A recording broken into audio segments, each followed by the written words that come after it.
ერთ-ერთმა ჯიხადისტურმა საიტმა ორშაბათს ბერლინში ბაზრობაზე თავდამსხმელი და გუშინ მილანში მოკლული ანის სამრის ვიდეო გაავრცელა.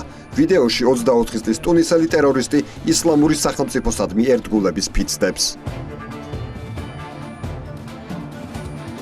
იტალიის პოლიცია კი ინციდენტის გამოძიებას განაგრძობს, რა დროსაც ანის სამრი მოკლეს. გერმანიის და იტალიის ხელისუფლებები ტუნისელ მიგრანტს სწორედ იმ პირად ასახელებენ, რომელიც ბერლინში საშობაო ბაზრობაზე სატვირთო მანქანით შევარდა და 12 ადამიანი მოკლა.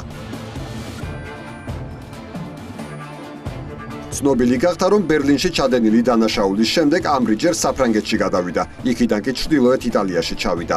პარასკევს ღამის 3 საათზე ის ქუჩაში პატრულმა გააჩერა და საბუთები მოსთხოვა. ამრიმ საპასუხოდ სამართალდამცავებს ცეცხლი გაუხსნა. პოლიციელებმა ტერორისტი ადგილზე მოკლეს. ახლა მილანის პოლიცია ტერორისტის მოკვლის ახალ დეტალებსაც ახმაურებს. უცხოელი მამაკაცი ერთ-ერთ მანქანას ამოეფარა და იქიდან აპირებდა პოლიციელებისთვის სროლას. ჩვენმა აგენტმა მანქანას შემოუარა და მსროლელი მოკლა.